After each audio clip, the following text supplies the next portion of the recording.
Okey, baiklah. Bismillahirrahmanirrahim. Assalamualaikum warahmatullahi taala wabarakatuh dan salam sejahtera. Selamat petang kepada tuan-tuan dan puan-puan yang sedang menonton live Facebook Geomatika pada petang ini. Baiklah tuan-tuan dan puan-puan, yang mana pada hari ini di mana kita akan berkongsi dan bercerita berkenaan dengan architecture. Tetapi sebelum itu, ingin saya perkenalkan diri saya selaku moderator dan juga merupakan kaunselor di Geomatika University ini. So bersama dengan saya pada hari ini tidak lain tidak bukan iaitu merupakan Head of Program Architecture Department Faculty of Architecture, Surveying and Real Estate iaitu Puan Nadira. So baiklah tuan-tuan dan puan, saya harap yang berada di dalam live Facebook kita pada petang ini agar anda semua terus kekal bersama dengan kita dan jangan lupa like, share Facebook kita pada petang ini. Okey, untuk kita membawa rakan-rakan kita, rakan-rakan adik-adik kita.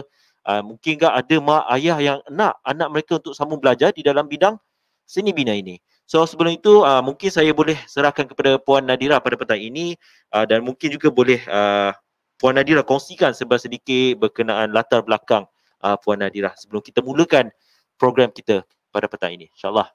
Assalamualaikum dan salam sejahtera semua. Nama saya Nadira Abdul Rahman. Saya merupakan ketua program dan juga pensyarah seni bina di Geomatika. Okay, sebelum ini saya practice as an architect di beberapa buah syarikat industri di Kuala Lumpur dan selepas beberapa tahun berpengalaman dalam bidang architecture, saya terpanggil untuk menjadi pengajar untuk mendidik dan juga memberi motivasi kepada pelajar-pelajar dan orang di luar sana untuk mengetahui dengan lebih mendalam apa itu architecture. Maksudnya kita nak hadirnya Puan Nadira sebagai pengajar ni nak kenalkan dengan semua orang apa tu architecture sebenarnya, betul tak? Sebagai contoh architecture dari segi industri dan juga how they prepare themselves to become an architect in real life. Oh, I see.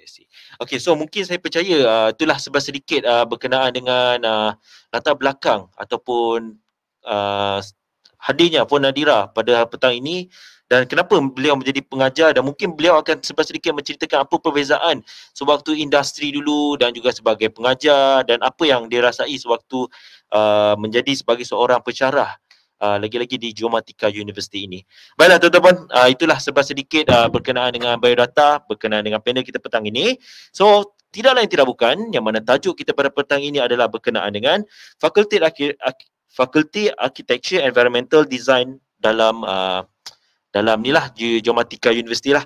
So baiklah kita terus kepada forum kita pada petang ini dan saya harap sekali lagi saya ingin mengajak kepada tuan-tuan dan puan-puan untuk share dan juga like Facebook kita pada petang ini.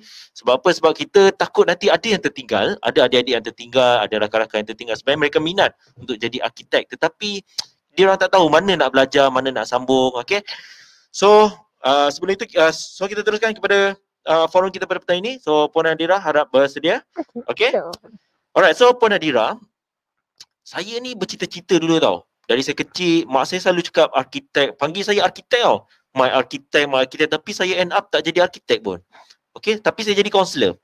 So mungkin lah, kadang-kadang Tuhan ni, kita buat perancangan tapi akhirnya kita jadi bukan yang seperti yang kita rancang. Okay, so saya nak tanya lah kan. Boleh tak Puan Nadira kongsikan sedikit apa tu architecture sebenarnya? Okay, architecture definisi dia sangat meluas ya. Dia meliputi pelbagai bidang dan juga divert, dia boleh berbagai definisi. Tapi apa yang kita tekankan definisi sebagai what is architecture, dia adalah seni dan sains mereka rancang bentuk bangunan dan juga apabila kita practice the good architecture, kita akan give back to the community. Okay. Meaning bila architecture kita bagus, pengguna bangunan tersebut lebih produktif, lebih efisien. Seperti kita design universiti, hospital. Jadi memerlukan kepakaran yang tinggi dalam bidang architecture. I see. Wah, sangat hebat. Kita tengok daripada penceritaan daripada Puan Nadira yang mana architecture ni bukanlah satu bidang yang orang cakap kalau dalam bahasa pasar, dalam bahasa viral bukan kaleng-kaleng guys. So ni kita tertarik sebab apa? Sebab bila kita duduk dalam bangunan ni, sebenarnya ni adalah hasil daripada Ya. architecture sendiri, betul tak Puan Betul. Nadira? Mana-mana bangunan kita pergi pun memang arkitek Mana-mana tak? direction kita dalam bangunan itu sangat memainkan peranan. So arkitek memainkan peranan untuk memberi kemudahan kepada pengguna bangunan tersebut. I see. Yelah, sebab kadang-kadang memang arkitek memang dia akan design, maksudnya dia menyediakan kemahiran yang ada pada arkitek ni untuk kemudahan masyarakat, komuniti. Yes. So maksudnya dalam bangunan ni dia yang design mana nak keluar, mana nak masuk, apa semua itu memang kerja arkitek. Itu memang kerja arkitek. Oh, menarik. Okay. So guys, itu adalah sebelah sedikit berkenaan dengan architecture. Meluas sebenarnya, banyak definisi. So itu adalah sebelah sedikit daripada Puan. Saya tanya-tanya kan, macam yelah untuk petang ni kita banyak fokus kepada Geomatika University sebenarnya. So saya nak tanya lah kan, kalau macam contoh saya nak belajar ke, ataupun adik saya nak belajar ke kan, ataupun mungkin ada di luar sana yang penonton-penonton di luar sana yang memang ada adik-beradik nak masuk belajar, boleh Puan Nadira kongsikan sedikit apa yang kita belajar sebenarnya dalam architecture ni, lagi-lagi dalam Geomatika University. Okay, untuk dalam Geomatika University kita menekankan kita ada lecture series, kita ada external reviews, kita ada design critics. So dalam course tersebut kita ada satu subjek core yang dikenali sebagai architecture design. Architecture design. Di mana architecture design course subjek tersebut kita adakan setiap semester. Di situ kita akan developkan skills untuk pelajar tersebut dari starting from sketching sampai dia boleh mahir menggunakan software untuk membina bangunan. I see. Selain daripada tu, kita juga ada elective subject yang boleh pelajar pilih mengikut minat diorang masing-masing. Maksudnya tak semestinya diorang belajar arkitek tu diorang tak boleh ambil elective subjek lain, betul tak? Di Geomatika kita ada menyediakan elective subjek juga. Dan kita juga menyediakan subjek measured drawing di mana pelajar sendiri akan buat fieldwork measured historic bangunan historic building. So dari situ diorang boleh applykan masa akan datang dan belajar sejarah-sejarah bangunan masa lampau. I see. Maksudnya dalam arkitek ni saja, dalam Geomatika ni bukan saja merujuk kepada desain moden, tetapi juga mengambil kira daripada desain-desain bersejarah sebelum ini. Cuma saya tertarik tadi yang benda saya macam terfikirlah Puan Nadira. Saya rasa mungkin ni agak soalan mengejut lah sebenarnya. Cuma saya nak tertanya, kadang-kadang bila saya macam cakap saya nak minat jadi arkitek kan dulu kan, kawan-kawan saya dok cakap tanya saya, awak pandai melukis ke? Awak ada skill melukis ke? So adakah skill melukis ataupun nak buat design ni perlu kepada orang yang betul-betul boleh design, pandai melukis lah, dengan katanya pandai melukis, ataupun tak pandai melukis pun sebenarnya boleh jadi arkitek? Macam mana? Okay, boleh dikatakan kalau kita ada skills melukis itu bonus. Oh, bonus. Tapi jangan risau, kalau tak pandai melukis pun you still can be an architect. Di mana di Geomatika kita trainkan dari you start from sketching manually guna pen, guna different tools such as pencil, charcoal, colours. Maksudnya daripada dekat Geomatika ni basic kecil bawah tu pun kita akan ajar juga. Kita akan ajar dari mantap guys. Architecture lettering, lines. Kalau you tak pandai lukis line pun kita akan ajar. Macam mana Puan Nadira pula, macam mana? Memang dah ada kemahiran melukis ke ataupun memang tak ada ke, macam mana? Alhamdulillah saya memang dilahirkan untuk melukis. Okey, baiklah Puan Nadira, terima kasih atas penjelasan yang mana Puan Nadira menjelaskan berkenaan dengan kos architecture yang kita belajar dekat Geomatika ni lah. So saya nak tanya kat, yelah, kalau kita tengok dalam situasi sekarang, dalam keadaan sekarang yang mana kita mengalami pandemik bukan saja di negara kita tetapi secara global. Dan saya percaya di peringkat international sekalipun, antarabangsa yang mana mereka juga melaksanakan pembelajaran secara online. So macam dekat GUC ni, dekat Geomatika ni, dekat universiti ni, macam mana fakulti ataupun cuba adapt dengan situasi ni dan menjelaskan ataupun pembelajaran tu, macam mana keadaan pembelajaran yang dilaksanakan sepanjang pandemik ni berlaku? Okey, sepanjang kita dah hampir setahun lebih dalam pandemik ni, which is kita tak boleh adakan kelas secara face to face. So itu sedikit memberi efek lah kepada kita untuk membelajar sesuatu yang baru. Tetapi di Geomatika kita bukan saja pentingkan akademik, tapi kita juga pentingkan keselamatan pelajar-pelajar kita. So kita tak naklah diorang attend ke universiti dalam kelompok yang ramai dan merisikokan diri sendiri. Okay. So apa yang kita ketengahkan, kita meneruskan dengan sesi pembelajaran secara online. Ya, secara online, full secara online seperti biasa, jadual seperti biasa. Dan di situ kita guide student kita lah. So kita adakan flexibility time untuk students in case kalau dia ada connection problem. Benda tu biasalah kan berlaku. Sebab bila diorang dekat rumah, kita tak tahu keperluan tu tak sama kan. Mungkin berbeza. Orang berbeza masalah bila kita online learning. So kita ada bagi tolerate untuk flexibility time dan kita juga menyediakan portal LMS di Geomatika, iaitu platform untuk kita, untuk pelajar-pelajar tengok balik nota-nota ataupun assignment quiz yang diorang dah terlepas. Menarik guys. LMS maksudnya kalau pelajar tak ada online, tak ada internet apa semua, so dalam tempoh yang keadaan yang sukar ni, dia fleksibel lah. Maksudnya pelajar boleh, walaupun dia tak dapat masuk kelas online, tapi dia masih boleh dapatkan nota daripada LMS tu untuk dia belajar, betul tak? Betul. Just a few click dekat anytime, anywhere, pelajar tu boleh revise balik apa yang dia terlepas dan boleh tengok balik video-video lecturing yang dia tertinggal dan boleh submit semua tugas-tugasan di dalam portal tersebut. Bercerita berkenaan dengan tugasan, saya tertarik Puan Nadira. Tadi Puan Nadira ada sebut berkenaan dengan basic pembelajaran, iaitu Architecture Studio as core subject. Yes. Okay, so kalau kita lihat ya guys, tuan-tuan dan puan-puan, di hadapan kita ni adalah model-model yang disediakan bekas-bekas pelajar sebelum ni, betul tak? So dalam situasi yang sukar ni, macam yelah kita ada limitasi nak datang ke universiti, nak ada limitasi nak datang ke nak belajar secara face to face. So macam mana pelajar-pelajar yang berada dekat rumah nak buat benda-benda ni semua? Okey, memang kita tahu ya, kita ada kekangan dalam diorang nak beli barang-barang buat model ni. Sebab stationery tutup. So MCO diorang tak boleh keluar membeli. Tapi kita akan developkan, encourage diorang untuk guna recycle materials di rumah. Recycle materials. Such as macam kalau botol ataupun kotak, diorang boleh buat jadikan board yang diorang beli. So itu bukan saja kita save the environment, tapi kita menjimatkan cost. Yelah kan. Sebagai arkitek kita kena fikirlah macam mana untuk di masa depan untuk kita. Maksudnya kesan sampingan daripada hasil pembuatan kita tu. Ya, betul. Maksudnya kita kalau boleh recycle, kita recycle kan. Bukan saja pada model ni, tetapi pada pembangunan yang kita buat. Betul lah. So kita kena, dia termasuk dalam, kalau tak silap saya, dia termasuk dalam safety and health kalau tak silap saya. Green energy approach.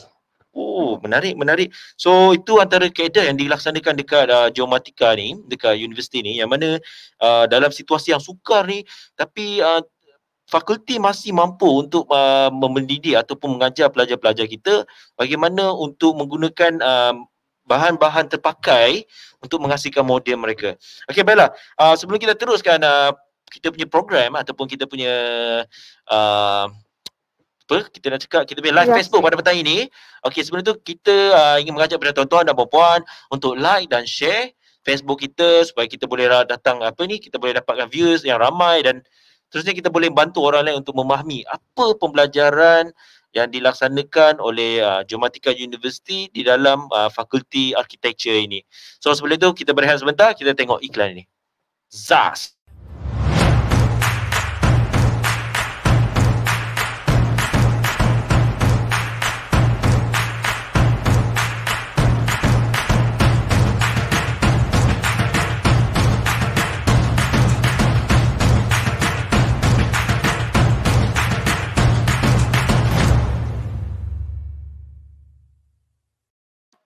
Alright guys, kita kembali. Itulah sedikit iklan daripada Geomatika University ya. So agak menarik juga tempat kita.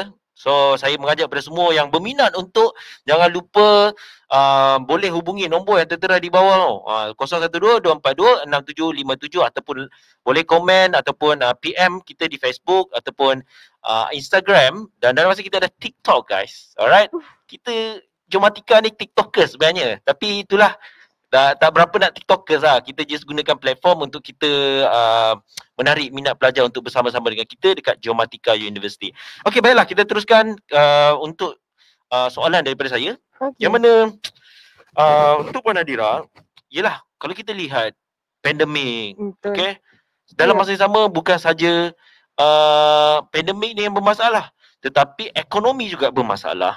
So dalam situasi yang sekarang ni, saya ada tak menentu adakah kejayaan dalam bidang arkitektur ni dilihat semakin berkurang ataupun tidak, dan apakah pendekatan architecture education dekat universiti kita ni bagi menghasilkan graduan yang kompetitif atau berdaya saing lagi-lagi di peringkat pasaran nanti. Bila kita cakap tentang kestabilan ekonomi waktu pandemik ni, dia bukan sahaja memberi impak kepada bidang arkitektur tapi seluruhnya.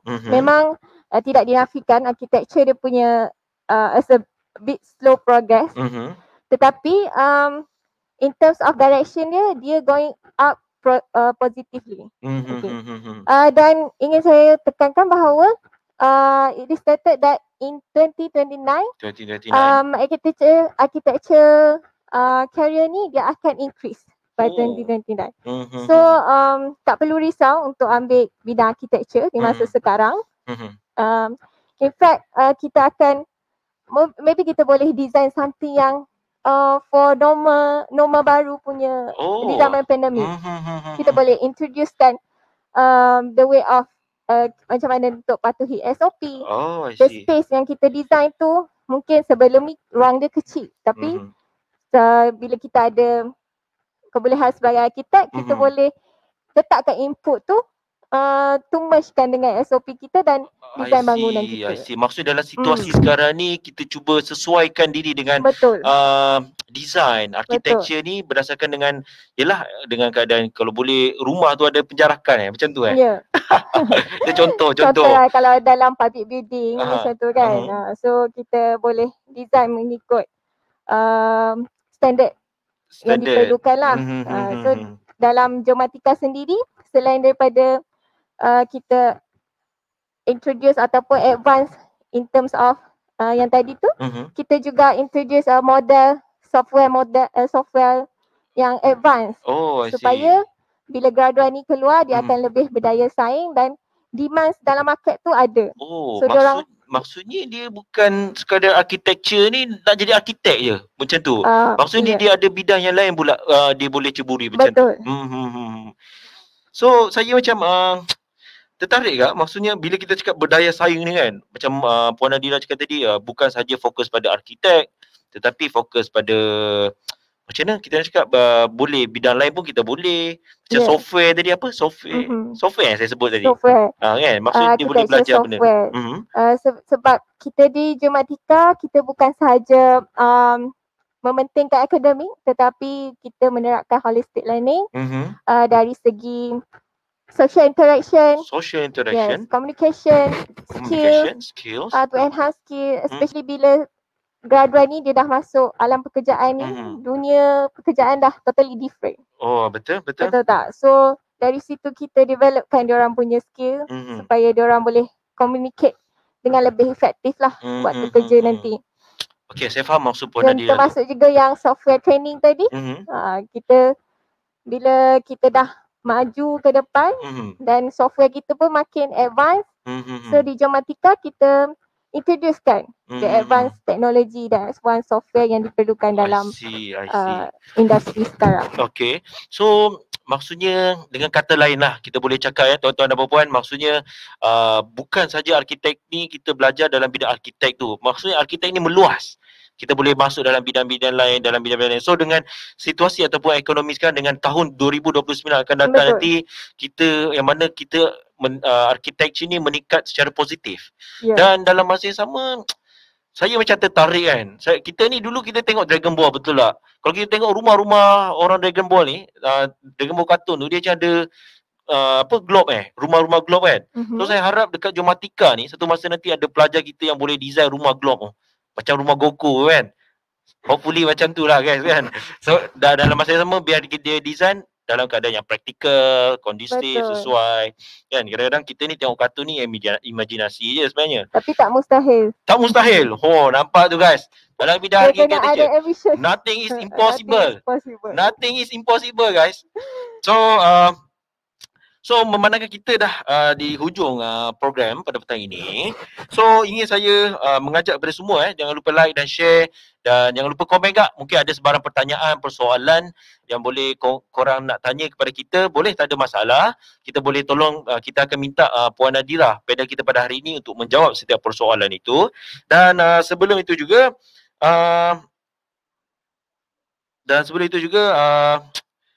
rasanya itu je kot. Alright, so mungkin kita boleh fokus pada soalan ataupun pertanyaan daripada kita punya komentator.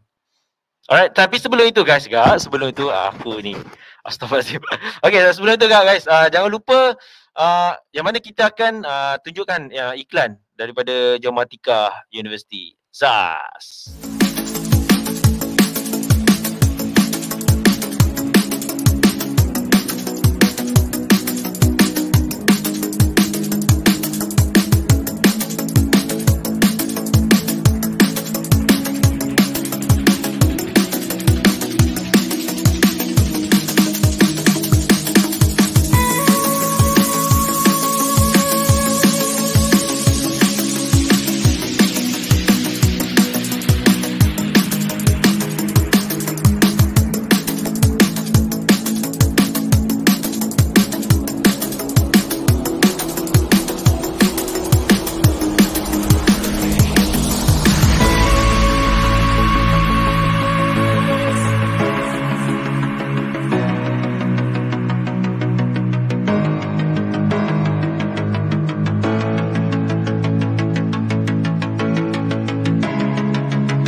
Okey, baiklah, itulah sedikit iklan daripada Fakulti Architecture tuan-tuan dan puan-puan. So untuk seterusnya, yang mana kita akan fokus untuk membaca komen-komen, ruangan komen di live Geomatika University So kita tengok kita ada Muhammad Ashrafur Rahman. Assalamualaikum Sir and Miss. Waalaikumsalam. So how are you Muhammad Ashraf? Are you good? InsyaAllah jaga SOP Okay, so ada kita ada Pearl Hazli Taunan Gangga. Hello Sir and Miss. Hi, hello Pearl. Saya tahu nak terjatuh barang ni. Okay, so kita ada Kiva Shini Siva. Hi Miss. Oh, hi Miss je. Tak ada hi Mo, hi Sir. Tak ada, tak apa. Okay, so kita ada soalan daripada Iqmal Hakimi. Okay, soalan dia berbunyi. Saya belum pernah belajar design. Lepas tu tak ada background dalam seni pun. Boleh ke saya nak daftar belajar bidang arkitek ni macam mana tu Puan Nadira? Tadi kita dah explain sedikit. Kita dah explain sedikit. Kita boleh. Kalau in case tak ada background seni, Mhm. boleh daftar architecture di Geomatika. Sebab dari situ kita akan macam kita cakap tadi, kita akan latih dari awal. Dari dia tak tahu buat lines, kita akan ajar dari simple thing macam tu buat lines sampai dia pandai lah menggunakan Daripada basic yes, kecil-kecil basic tu kita ajar dia. Betul. Dan kalau dia keluar dari, let's say kalau dia lepas SPM, dia keluar dari bidang sains, sains fizik ke, sains biologi ke, dia boleh juga apply untuk masuk kita punya program lah. Maksudnya dia bukan dalam bidang, maksudnya adakah syarat-syarat tertentu untuk ambil architecture ni? Ada. Bukan saja dari bidang art, tapi sains fizik dan sains biologi pun boleh juga. Pun boleh. Maksudnya daripada apa sastra pun, bidang boleh. sastra masuk pada architecture pun boleh. Apatah lagi yang sains. Kalau saya tahu, saya apply jadi arkitek, tapi saya tak apalah. Bukan rezeki kita yang jadi arkitek, kita jadi kaunselor lah. Okay, so itulah sedikit jawapan daripada Puan Nadira. So maksudnya tak ada masalah. Walaupun tak ada background background dalam seni pun masih boleh sambung untuk belajar architecture. So mungkin Iqmah Hakim ni boleh komen boleh PM kita di Facebook ataupun boleh WhatsApp kita. Kita ada letak nombor telefon dekat bawah tu. So boleh contact dan PM kita ya. So kepada Iman Alisha pula, soalan seterusnya, nak tanya sikit. Apa syarat-syarat kelayakan untuk daftar belajar kat Geomatika ni? Baru cakap agak tadi. Macam mana Puan Nadira? Boleh kongsikan lagi? Syarat-syarat kelayakan ya. So memandangkan kita ada dua program, diploma dan degree. Mana diploma kita boleh ambil dari lepasan SPM. SPPM, O-level ataupun CJ kemahiran. CJ kemahiran pun boleh? Mereka layak untuk apply kita punya diploma program. Tapi kalau untuk degree, kita memerlukan SPM ataupun lepasan matrikulasi college dan juga lepasan diploma. Diploma. So kalau untuk lepasan diploma tu, kalau in case dia dah belajar architecture dari universiti lain, kita ada untuk transfer credit lah. So dia punya course tu kita boleh pendekkan mengikut subjek yang dia dah pernah ambil. So tak ada masalah daripada tempat lain pun masuk ke kita punya universiti pun. So pun boleh juga buat ni Geomatika. Tu peluang terbaik ni. Tapi untuk tahu lebih lanjut tentang entry requirement ni, boleh tengok kat website kita lah. So apa-apa pun, itu sedikit daripada penjelasan daripada Puan Nadira. So syarat-syarat tu boleh rujuk kepada website kita dan juga boleh PM kita terus. Kita direct terus akan jawab persoalan tu. Okay, baiklah. Soalan seterusnya daripada Nur Syafiqah. Kalau saya apply belajar di sini, ada bantuan yang saya boleh apply? Kali ni saya tak nak tanya Puan Nadira, saya nak jawab sendiri. Untuk Nur Syafiqah yang komen dekat kita punya live Facebook petang ni, ya betul, kita ada bantuan. So kepada pelajar-pelajar ataupun tuan-tuan dan puan-puan yang nak hantar anak ke Geomatika University, tak ada masalah. Sebab kenapa? Memang kita sediakan bantuan yang mana bantuan Yayasan Geomatika.